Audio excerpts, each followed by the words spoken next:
اس کو توڑنا جو ہے اس کی اجازت نہیں ہے اس کو. لیکن اگر ایسے مشرک ہیں یا ایسے بدعتی ہیں جن سے تعلق کے بعد انسان کو اپنے دین اور ایمان کا خدشہ پیدا ہو جائے کہ میرا بھی ایمان جاتا رہے گا یا میرے ایمان میں کمی آ جائے گی یا میرے ایمان کو کوئی نقصان نہ ہو، تو پھر اس بات کی اجازت ہے کہ انسان الگ فرق رہے. لیکن پھر بھی جو انتہائی قرابت دار ہے وہی یہ کرنی چاہیے کہ ان سے اگر نہ سننے کے لیے تیار ہوں تو انسان ایک حد تک ان سے تعلقات اس طرح کے رکھے کہ انسان کا اپنا دین اور ایمان جو ہے وہ وَيَخْشَوْنَ رَبَّهُمْ، اور وہ ڈرتے ہیں ربہم اپنے رب سے. یخشون مضارع کا فعل ہے اور جمع مذکر غائب کا صیغہ ہے. یخشون ڈرتے ہیں ربہم اپنے رب سے. وَيَخَافُونَ اور ڈرتے ہیں سوء الحساب، سوء الحساب سے، برے حساب سے وہ ہر وقت ڈرتے رہتے ہیں. یہاں اللہ تعالیٰ نے دو لفظ استعمال فرمایا ہے، یخشون یخافون. خوف اور خشیت یہ دو الگ الگ لفظ ہیں. خشیت جو ہے یہ وہ ڈر ہے جس میں بیٹا بھی اپنے باپ سے ڈرتا ہے، بیٹا بھی اپنے باپ سے ڈرتا ہے لیکن اس کے دل میں اپنے باپ کا احترام بھی ہے، اپنے باپ سے محبت بھی ہے، اپنے باپ کی حمایت بھی ہے، عزت اور احترام بھی ہے، سب کچھ ہے. تعلق ختم نہیں ہوتا اس ڈر سے. یخشون جو ہے یہ وہ ڈر ہے جس میں بیٹا بھی اپنے باپ سے ڈرتا ہے. ایک طالب علم اپنے استاد سے ڈرتا ہے کہ استاد ناراض نہ ہو جائے، استاد دیکھ رہا ہے، استاد کے سامنے غلط حرکت نہیں کرنی. اس خوف میں یا اس ڈر میں احترام کا پہلو بھی ہے، تعلق کا پہلو بھی ہے، قطع تعلقی نہیں ہے اس میں بدتمیزی نہیں ہے یا اس کا کوئی منفی پہلو نہیں. ایک خوف یا ڈر وہ ہے جو انسان کو سانپ سے ڈر لگتا ہے، شیر سے انسان کو خوف آتا ہے، اس میں نہ کوئی تعلق ہے نہ کوئی عزت یا احترام کا جذبہ ہے، اس میں وہ چیز نہیں ہے، بلکہ اس میں تو ایک نفرت کا پہلو ہے کہ میرے سامنے کیوں یہ چیز آ گئی. شدید نفرت بھی ہے، خوف بھی ہے اس سے. وہ خوف ہے، وہ خشیت ہے، دونوں کا معنی ڈر ہے. لیکن خشیت میں ایک تعلق بھی ہے، احترام اور عزت بھی ہے. وہ اپنے رب سے ڈرتے ہیں، اپنے رب سے بڑی امیدیں بھی ہیں. ہمارا رب غفور رحیم ہے، وہی ہے جو ہمارے گناہوں کو معاف کرے گا. اسی نے رحم کرنا ہے، اسی نے کرم کرنا ہے، اسی نے ہمیں پیدا کیا ہے. وہ نہیں رحم فرمائے گا تو کون رحم فرمائے گا. لیکن اس کے ساتھ ساتھ اس کا ڈر بھی ہے، یا اللہ کہیں تو پکڑ نہ لے، یا اللہ ہم سے کوئی غلطی نہ ہو جائے، یا اللہ تجھے کوئی بات ہماری ناراض نہ کر دے. یہ ہے یخشون ربہم، وہ اپنے رب سے ڈرتے ہیں. ڈرنے میں تعلق اور امید بھی ہے، اللہ کے دل میں عزت اور احترام بھی ہے کہ اللہ کے حضور کوئی گستاخی نہ ہو جائے. لیکن سوء الحساب جو ہے اس میں تو جہنم کا خوف ہے کہ سوء الحساب ہوگا، بدترین عذاب ہوگا، تو اس کا ڈر ہے، آگ ہے، سانپ ہے، بچھو ہے، لوہے کے گرد ہے. اس میں وہ چیز نہیں ہے. خوف اور خشیت جو ہے ان دونوں میں فرق ہے. اور اللہ فرماتے ہیں کہ جو اولو الالباب ہیں، عقل مند لوگ ہیں، اللہ سے خشیت محسوس کرتے ہیں لیکن برے حساب سے جہنم سے خوف ہے انہیں. ربنا اصرف عنا عذاب جہنم ان عذابها کان غراما انها ساءت مستقرا ومقاما. آگے ایک اور نشانی بتائی اللہ تعالیٰ نے، والذین صبروا ابتغاء وجہ ربہم. والذین یہ وہ لوگ ہیں عقل مند لوگ، صبروا، کون سا فعل ہے صبروا؟ ماضی ہے، جمع مذکر غائب کا صیغہ ہے. فرض صاحب کے بیان کریں گے صبر. والذین یہ عقل مند لوگ وہ ہیں صبروا جنہوں نے صبر کیا. صبر سے مراد صرف یہ نہیں کہ کوئی مصیبت یا تکلیف آ گئی تو اسے صبر کر لیا، بلکہ صبر کا اصل معنی ہے استقامت دکھانا. جس بات کا بھی اللہ نے حکم دیا ہے اس سے استقامت. اگر کسی گناہ میں بڑی ترغیب ہے، بڑی کشش ہے، اس سے بچنا یہ بھی صبر ہے. حرام مال ہے، لینے میں کوئی چیز مانے نہیں ہے، کوئی دیکھ نہیں رہا، کوئی سن نہیں رہا، کہیں بےزتی کا ڈر نہیں ہے، انسان لے سکتا ہے. اب یہ حرام مال نہ لینا جو ہے یہ بھی صبر ہے. انسان کا گناہ سے بچنا جو ہے یہ صبر ہے. اور نیکی پہ استقامت صبر ہے. پھر دیکھ لیا کہ نماز پڑھنی شروع کر دی، اب 6 مہینے 4 مہینے پڑھی، یہ تو بڑا مشکل کام ہے، پھر چھوڑ دی. پھر اچانک دل میں خیال آیا، جذبہ پیدا ہوا تو پھر نماز شروع کر دی. یہ صبر نہیں ہے. صبر یہ ہے کہ جب ایک آدمی نیکی کا فیصلہ کر لے، نیکی پہ چلنے کا ارادہ کر لے، نیت کر لے، اور پھر نیکی پہ ثابت قدمی دکھائے، یہ صبر. فرمایا کہ والذین صبروا، وہ لوگ جو صبر کرتے ہیں نیکی کے معاملے میں، گناہوں سے بچنے کے معاملے میں، تکلیف اور مصیبت کے معاملے میں ہر طرح سے صبر کرتے ہیں، استقامت کا مظاہرہ کرتے ہیں، گناہوں سے بچنے میں استقامت ہے ان میں، خواہ کتنی رغبت کیوں نہ ہو گناہ میں، سود بیٹھے بٹھائے مل جاتا ہے، کوئی تکلیف نہیں ہے، کوئی پریشانی نہیں ہے، ایسا زر محفوظ ہے، سب کچھ ہے، بڑی کشش ہے اس میں کہ آدمی 1 لاکھ جمع کرا دے یا 10 لاکھ جمع کراتے، گھر بیٹھے بیٹھے اپنے بچوں کی پرورش کرتا رہے، اپنے خرچے خراجات چلاتا رہے، بڑی رغبت ہے اس میں۔ لیکن ہمارا کہ واللہ دینا صبر کہ جو استقامت کا مظاہرہ کرے کہ نہیں اللہ نے منع فرما دیا ہے اس سے، لہذا یہ کام نہیں کرنا، غیر محرم عورت کو دینے سے اللہ نے منع فرما دیا، لہذا جو بھی ہو جائے غیر محرم عورت سے نہ بات کرنی ہے، نہ اس کے پاس بیٹھنا ہے، نہ اس سے کلام ہے، نہ اس کے چہرے پہ نظر ڈالنی ہے، یہ صبر ہے۔ واللہ دینا صبر وہ لوگ جو استقامت کا مظاہرہ کریں کس مقصد کے لیے؟ ابتغاء وجہ ربہم، اپنے رب کو راضی کرنے کے لیے، اس لیے کہ اپنے رب کو راضی کریں، اس لیے نہیں کہ لوگ یہ کہیں کہ فلاں آدمی بڑے حضرت صاحب ہیں، فلاں آدمی بڑے نیک ہیں، فلاں بڑا پرہیزگار ہے، بچہ فوت ہو گیا۔ استقامت یہ نہیں کہ ٹھیک ہے صبر آتے آتے آ ہی جائے گا نا، یہ تو اللہ تعالیٰ نے انسان کا مزاج ایسا بنایا ہے کہ انسان کا ذہن خواہ کتنا ہی گہرا کیوں نہ ہو، مگر گزرنے کے ساتھ ساتھ وہ خود بھر جاتا ہے، یہ صبر نہیں۔ صبر تو یہ ہے کہ جب عین انسان کا نقصان ہوا ہے، آزمائش آئی ہے انسان پہ، مصیبت پریشانی آئی ہے، تکلیف آ گئی ہے، انسان کی زبان سے اللہ کے بارے میں کوئی گستاخی کی بات نہ نکلے، اللہ کی جناب میں اللہ کو ناراض کرنے والی کوئی بات زبان سے نہ نکلے، ورنہ پھر صبر تو آتے آتے آ ہی جاتا ہے۔ اگر انسان کا یہ معاملہ ٹھیک ہے جیسے اللہ کو منظور، جو اللہ کو منظور اگر نہ بھی کہو گے تو تم اللہ کے پابند ہو کہ اللہ کا حکم تم پہ نافذ ہے، اللہ جبار ہے، قہار ہے، اپنے فیصلے اس نے نافذ کرنے ہی کرنے، اللہ نے جو فیصلے کر لیے ہیں وہ تو اسے نافذ کرنے ہی کرنے۔ اللہ نے تو یہ دیکھنا ہے کہ جب مصیبت اللہ کی طرف سے آئی تم پہ، اس وقت تمہارا رد عمل کیا تھا، اس وقت تم نے اللہ کو راضی کیا یا اللہ کو ناراض کیا، اس وقت اللہ کو راضی کرنے کا اجر و ثواب بھی بڑا ہے۔ جیسا کہ نبی صلی اللہ علیہ وسلم نے فرمایا کہ جب کسی آدمی کی اولاد فوت ہوتی ہے تو اللہ تعالیٰ فرشتوں سے پوچھتے ہیں کہ تم نے میرے بچے کے جگر گوشہ چھین لیا، میرے بندے کا جگر گوشہ تم نے چھین لیا، میرے بندے نے کیا کہا؟ اسے جزا خزا کیا، رویا دھویا، ماتم کیا، چہرہ پیٹا، کپڑے پھاڑے، یا میرے بندے نے کچھ اور کیا؟ حالانکہ اللہ خود بہتر جانتے ہیں کہ بندے نے کیا کیا، لیکن اللہ تعالیٰ فرشتوں سے پوچھتے ہیں کہ میرے بندے نے کیا کہا؟ فرشتہ کہتا ہے کہ یا اللہ تیرے بندے نے انا للہ و انا الیہ راجعون پڑھا اور اس کے بعد الحمدللہ کہا، یا اللہ تیرے فیصلے پہ میں تیرا شکر گزار ہوں، تیرے فیصلے پہ میں راضی ہوں، جو تو نے کیا ویسا ہی ہونا چاہیے تھا۔ یہ جو صدمۃ الاولیٰ کے موقع پہ انسان کا رد عمل ہے وہی ہے در حقیقت انسان کا صحیح طرز عمل کہ اسے صبر کیا یا نہیں۔ اللہ تعالیٰ فرشتوں سے کہتے ہیں کہ فرشتوں میرے اس بندے کے لیے جنت میں ایک گھر بناؤ اور اس کا نام رکھو بیت الحمد، کہ میرے اس بندے نے میری دی ہوئی تکلیف یا مصیبت پہ یا آزمائش پہ میرا شکر ادا کیا، میری جناب میں کوئی ناراضی والی یا گستاخی والی بات زبان سے نہیں نکالی، یہ ہے صبر۔ اللہ فرماتا ہے کہ عقل مند لوگ وہ ہیں جو اللہ کو راضی کرنے کے لیے صبر کرتے ہیں، دنیا کو دکھانے کے لیے یا پھر مجبوری سے نہیں کرتے۔ ایک مجبوری کا صبر ہے، ایک اختیاری صبر۔ مجبوری کا صبر کا کوئی اجر نہیں، 6 مہینے کے بعد سال کے بعد صبر آ ہی جائے گا۔ اصل صبر وہ ہے جب انسان کو صدمہ پہنچے پھر اس میں انسان اللہ کو ناراض نہ کرے اور اللہ کی رضا میں کوئی گستاخی والی بات نہ کرے، وہ صبر ہے۔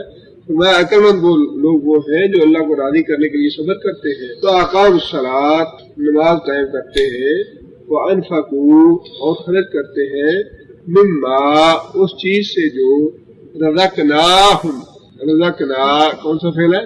ماضی ہے، جو متکلم کا صیغہ ہے، رزقنا ہم نے رزق دیا، ہم ان کو سرن و علانیہ، سرن مخفی چھپے طریقے سے، وعلانیتاً اور اعلانیہ طریقے سے، دونوں طریقے سے اللہ کی راہ میں خرچ کرتے ہیں جیسی بھی ضرورت ہو۔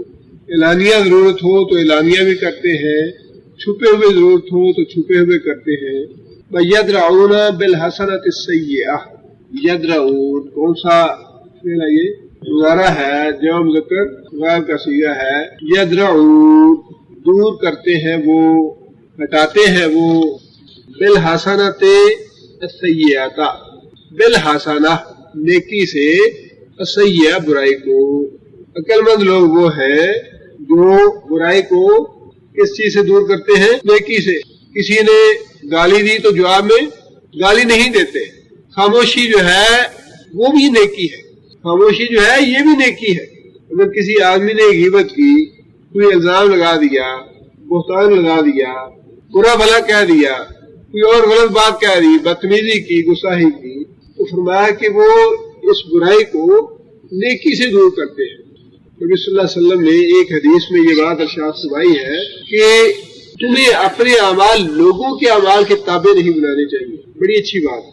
تمہیں اپنے اعمال لوگوں کے اعمال کے تابع نہیں بنانے چاہیے کہ فلاں نے مجھے گال نکالی ہے تو میں بھی اب اسے ضرور گال نکالوں، فلاں نے میرے ساتھ برا سلوک کیا ہے تو میں بھی اس کے ساتھ برا سلوک کروں، فلاں نے اینٹ ماری ہے تو میں اب اسے پتھر ماروں.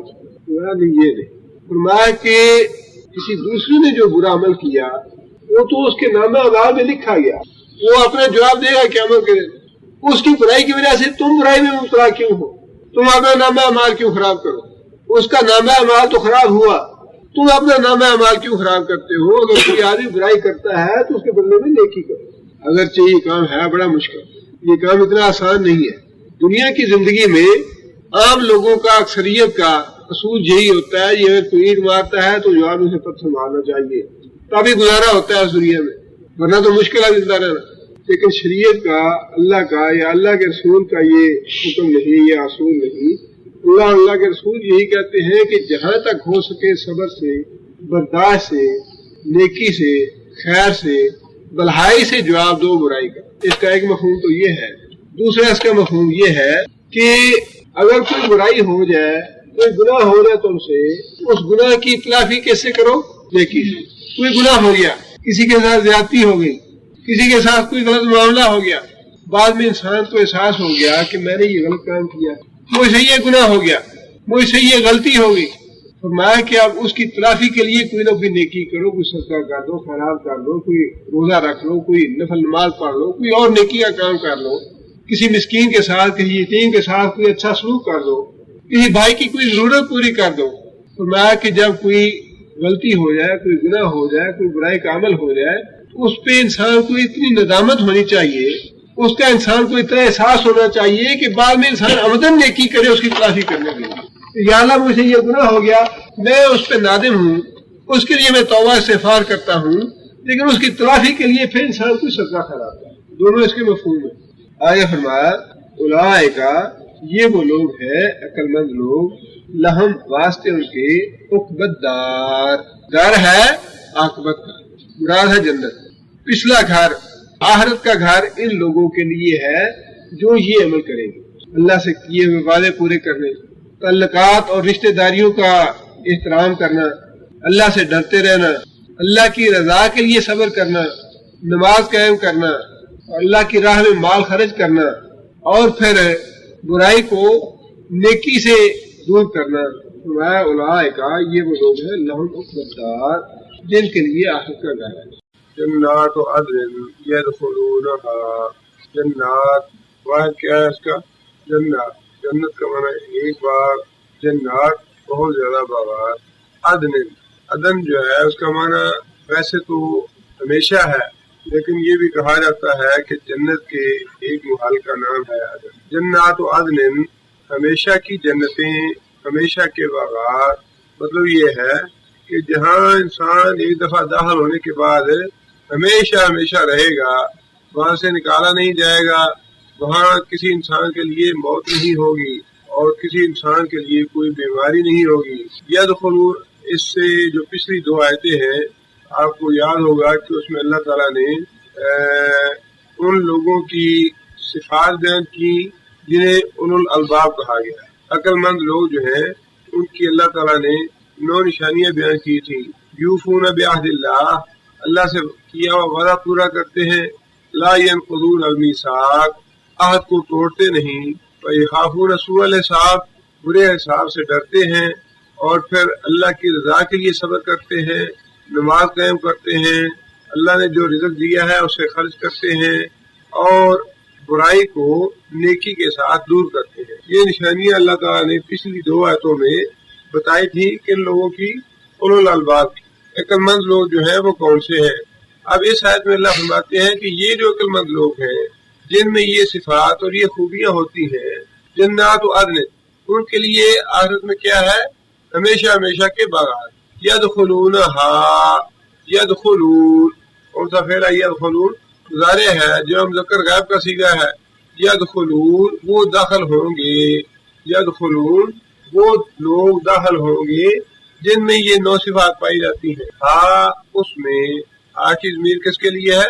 جنت کے لیے، وہ لوگ اس جنت میں داخل ہوں گے جو ہمیشہ ہمیشہ کی جنت ہے۔ ومن صلح من آبائہم، ومن اور جو شخص، صالح کون سا فعل ہے؟ صالح ماضی ہے، اور صیغہ کون سا ہے؟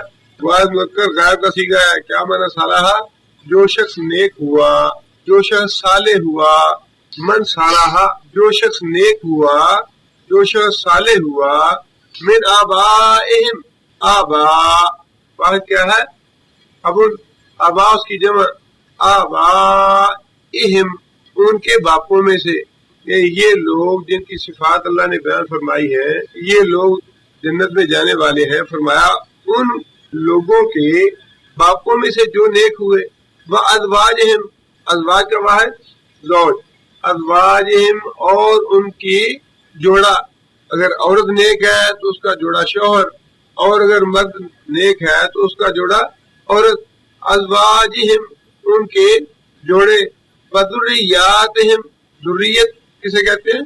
اولاد کو، ذریات اور ان کی اولادوں میں سے جو نیک ہوئے، یہ بھی جنت میں جائیں گے۔ پہلے تو اللہ تعالیٰ نے 9 صفات بتلا دی، فرمایا کہ یہ عقل مند لوگ ہیں اور فرمایا کہ یہ جنت میں جائیں گے۔ اس کے بعد یہ بات ارشاد فرمائی کہ ان جنتی لوگوں کے آباء و اجداد میں سے، ان جنتی لوگوں کے جوڑوں میں سے، ان جنتی لوگوں کی اولادوں میں سے جو صالح ہوں گے، یعنی ایمان بھی لائے ہوں گے اور صالح بھی ہوں گے، ان کو بھی ہم جنت میں بھیج دیں گے۔ قرآن مجید میں ہی دوسری جگہ پہ یہ بات اللہ تعالیٰ نے واضح فرمائی ہے، اور حدیث میں بھی یہ بات آتی ہے کہ جو لوگ جنت میں جائیں گے ان کے جو عزیز و اقارب، قریبی عزیز و اقارب ہوں گے، ماں باپ میں سے یا ان کی اولادوں میں سے، اگر وہ عمل کے اعتبار سے کم درجے کے ہوں گے، اللہ تعالیٰ ان کا درجہ بڑھا کر ان کے جو نیک، زیادہ نیک لوگوں کے درجے والے ہوں گے ان کے ساتھ ملا دیں گے۔ مثال کے طور پہ کسی کے آباء و اجداد جو ہیں زیادہ نیک تھے، زیادہ درجے والے ہیں، اونچے درجے والے ہیں، ان کی اولاد جو ہے وہ اعمال کے اعتبار سے ان کے درجے کو نہیں پہنچ پائی، اللہ تعالیٰ اپنے فضل و کرم سے ان کے درجے کو بڑھا کے ان کے ماں باپ کے درجے تک پہنچا دیں گے تاکہ وہ ایک دوسرے کے ساتھ رہ سکیں۔ ایک دوسرے کے ساتھ رہنے سے زیادہ سکون اور ٹھنڈک محسوس ہوگی اولاد کو اپنے والدین کے ساتھ۔ یا پھر ازواج کے بارے میں بھی یہ فرمایا کہ ازواج، ایک تو یہ بات کہ جو نکاح اس دنیا میں ہے وہ اگر دونوں میاں بیوی نیک ہوں گے تو قیامت کے دن یہ نکاح قائم رہے گا۔ یہ میاں بیوی جو ہے یہ اسی نکاح پہ قیامت کے دن جنت میں اکٹھے رہیں گے۔ اگر خدا نخواستہ میاں بیوی کسی وجہ سے الگ ہو جاتے ہیں تو پھر دونوں کی، خواہ مرد ہو یا عورت، اس کی رضامندی سے کسی نیک مرد سے یا کسی نیک عورت سے اس کا نکاح کر دیا جائے گا۔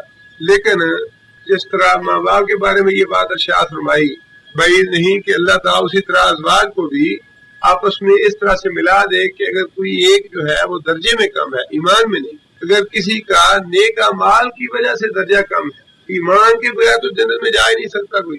ایمان تو اس کا صحیح ہونا ہی چاہیے، عقیدہ تو اس کا صحیح ہونا ہی چاہیے۔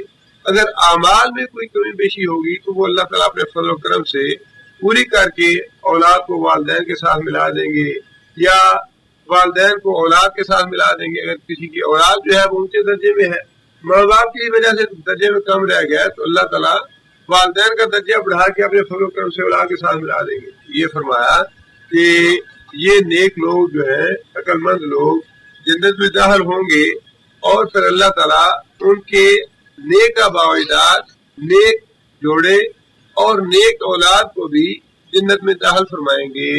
بل ملائکۃ یدخلون، بل ملائکۃ اور فرشتے، یدخلون مضارع ہے جو مذکر غائب کا صیغہ ہے،